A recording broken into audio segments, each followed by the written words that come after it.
अस्सलाम वालेकुम पाकिस्तान। जैसा कि सबने देखा कि नताइज का ऑलमोस्ट 100% के करीब ऐलान भी हो चुका है और हालात भी आप देख रहे हैं।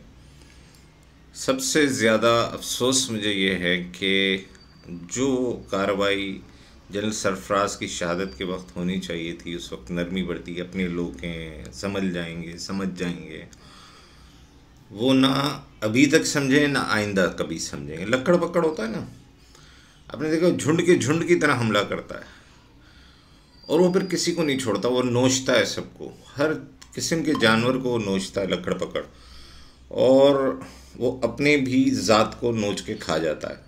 ये लकड़ पकड़ की एक मिसाल इसलिए मैं दे रहा हूँ कि पीटीआई के जितने भी कारकुन हैं उनकी मिसाल ऐसी ही है।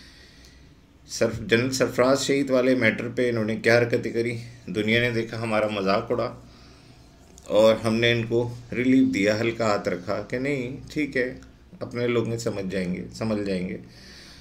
उसके बाद भी कई मौके आए, ये नहीं रुके, जबकि इनके ख़िलाफ़ सख्त कार्रवाई की, बहुत सख्त कार्रवाई की ज़रूरत थी, ये नहीं रुके। फिर 9 मई भी हो जाता है। 9 मई में क्या हुआ, ख़ुद इन्होंने वीडियोस बनाकर सबूत पूरी दुनिया में खुद ही बांट दिए, जिसमें गिरफ्तारियां भी हुई, आर्मी अब मिलिट्री कोर्ट्स के सज़ाएँ अभी तक मुझे नहीं पता कि हुई या नहीं हुई, होनी चाहिए थी। उन सज़ाओं को इम्प्लीमेंट फौरी तौर पर करना चाहिए था, लेकिन बहरहाल अनफॉर्चुनेटली पाकिस्तान है, थोड़े दिन ये केस फंसा रहा मिलिट्री कोर्ट्स में, अभी भी सज़ाएँ उनको दें, उनको टांगें, इसलिए बहुत ज़रूरी है। उनके और सज़ाएँ नहीं होंगी तो फिर दोबारा होगा। फिर ये शांगला में हो गया, इनकी हिम्मत इतनी बड़ी, वहाँ पुलिस वाले इन्होंने शहीद कर दिए। फिर उसके बाद आज आपने देखा कि बिरानशाह में फिर दोबारा हो गया, 3 पुलिस वाले शहीद हो जाते हैं। तो ये इनकी हिम्मत बढ़ती जाएगी। वो आपने उधर कार्रवाई नहीं करी, अब दूसरों की हिम्मत बढ़ रही है। तो मोहसिन दावड़ जो कि 10,000 की लीड से हार रहा है, कोई छोटी मोटी लीड नहीं होती। एक होता है कि चल भाई 1,500, बहुत सारी जगहों पर ऐसा हुआ है, वो चैलेंज होगा। सीधा उसका तरीक़ेकार जो कानून मुतय्यन करता है वो तो ये है कि भाई आप कोर्ट में जाएं। देखें ना, सलमान अकरम राजा ने अपने हल्के को चैलेंज कर दिया, कोर्ट ने उसको रिलीफ भी फ़ौरन दे दिया ना, टाइम नहीं लगाया। इसी तरह मोहसिन दावड़ भी जा सकता था, लेकिन असल मकसद इनका जाना नहीं है, असल मकसद इनका इंतशार फैलाना है। मुल्क भर में इंतशार इनका जो है ना मकसद ये है कि पाकिस्तान में कैसे खाना जंगी शुरू हो, उसके ये माहौल बनाते हैं, ढूंढते हैं। ये माहौल बना दिया उन्होंने। इलेक्शन के नताइज आना शुरू हुए, 10% इलेक्शन के नताइज आना, यानी 245 हल्के। एक मिसाल एक हल्के की देता हूँ, 245 उसके पोलिंग स्टेशन है एक हल्के के, 245। रिजल्ट कितने का आया जनाब? 25 का, कहीं 10 का, कहीं 15 का, कहीं 40 का रिजल्ट आया है। 245 पोलिंग स्टेशन का रिजल्ट अभी बाकी और जीत का ऐलान कर देते हैं। क्या मखौला लगाया हुआ है। फिर ये बोलते हैं इतना लेट क्यों हुए रिजल्ट? 2018 में 3 दिन तक रिजल्ट आते रहे, तब इनको ख्याल नहीं आया था, तब ये कैसे जीते थे? वो सही थी जीत, जहां ये जीत रहे हैं वहां धांधली नहीं हुई है। अच्छा, KPK में अच्छा खासा इन्होंने आज़ाद उम्मीदवारों ने जैसे जीत लिया, तो वहाँ कोई धांधली का कोई रोना पीटना नहीं है। लेकिन ये तो चाह रहे हैं 266 की 66 नशिस्तें इनको दे दी जाए बाकी आम चबने आए हुए हैं। खैर, कानून को अपनी गिरफ्त सख्त रखनी होगी। रिट को चैलेंज जो भी कर रहा है उसके साथ सख्ती से निपटा जाएगा, प्यार मोहब्बत से नहीं निपटा जाएगा। ये जो इन्होंने धांधली का रोना डाला हुआ है बिल्कुल गलत है।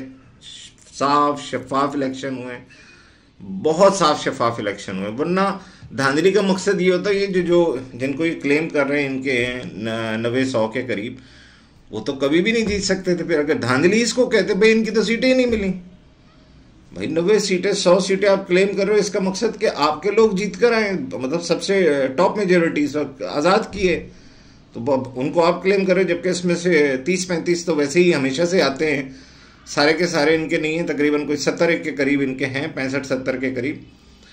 लेकिन चलो आप क्लेम खुद ही कर रहे हो ना कि 100 के 100 भाई आपके ही हैं, चलो मान लेते हैं, तो फिर वो धांधली से नहीं जीते, वो वैसे ही जीत गए। तो ऐसा नहीं होगा। तो खुदा के लिए कि अपने जो इख्तियारात हैं कानूनी तरीके से आप जाएं, आपको कहीं प्रॉब्लम है कानूनी तरीका अपनाएं, लेकिन आप चाहते ही नहीं है कि कानूनी तरीके से मसाइल हल हों। कोर्ट आपको रिलीफ दे रही है वहां वेल एंड गुड, जहां कोर्ट रिलीफ नहीं दे रही वो जजों को भी आप बुरा भला कहना शुरू कर देते हैं।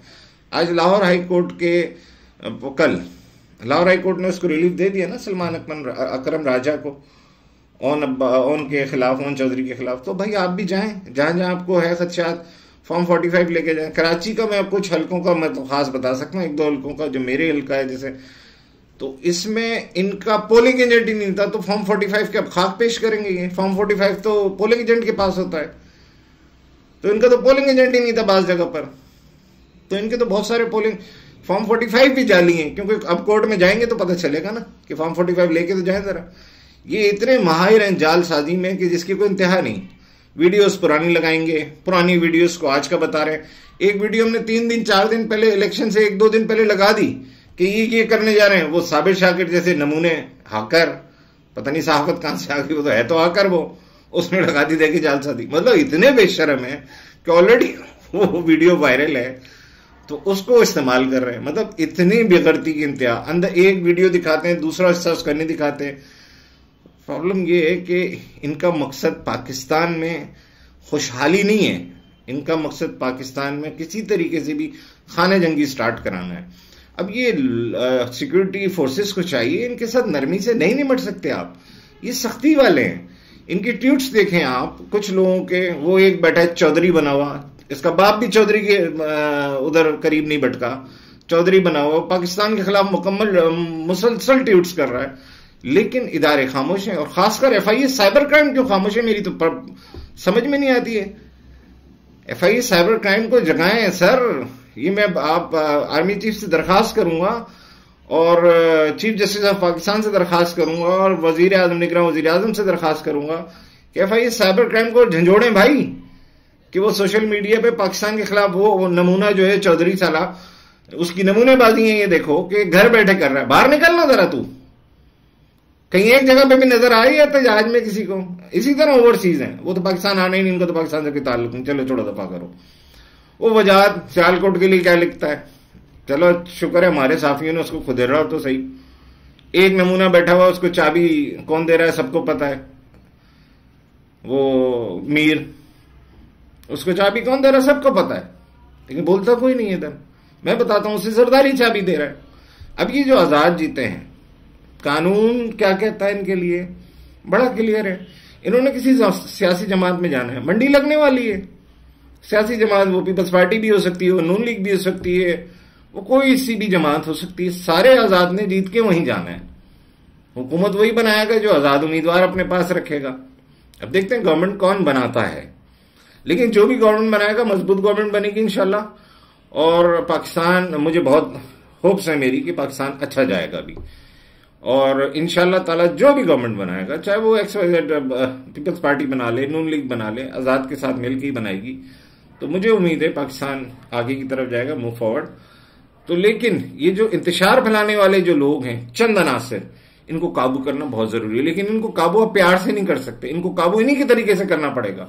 अगर आपने इनके तरीके से काबू नहीं किया तो ये खाना जंगी की पोजीशन में ले जाएंगे इस मुल्क को, जो कि बार बार कोशिश कर रहे हैं, हर बार कोशिश कर रहे हैं, करते रहेंगे। इनकी मदद कौन कर रहा है, ये सारे सद्भाव आपको देखने होंगे। आर्मी चीफ से प्लीज मेरी दरखास्त है, इनके साथ सख्ती से निपटा जाए। ये प्यार की भाषा वाले नहीं, ये लक्कड़ बक्कड़ है। जहां ये मजमा इकट्ठा हो जाता है ना, तो ये वहां हमलावर हो जाते हैं। यही पॉलिसी MQM की भी रही थी किसी जमाने में, जब अल्ताफ हुसैन उनका लीडर हुआ करता था। यही पॉलिसी आज PTI की है कि बस हमला कर दो, मानना किसी की नहीं, सोचना कुछ नहीं, किसी की कुछ नहीं सुननी है। तो मेरी दरखास्त इदारों से सख्त हूं, थोड़ा सा सख्त हूं।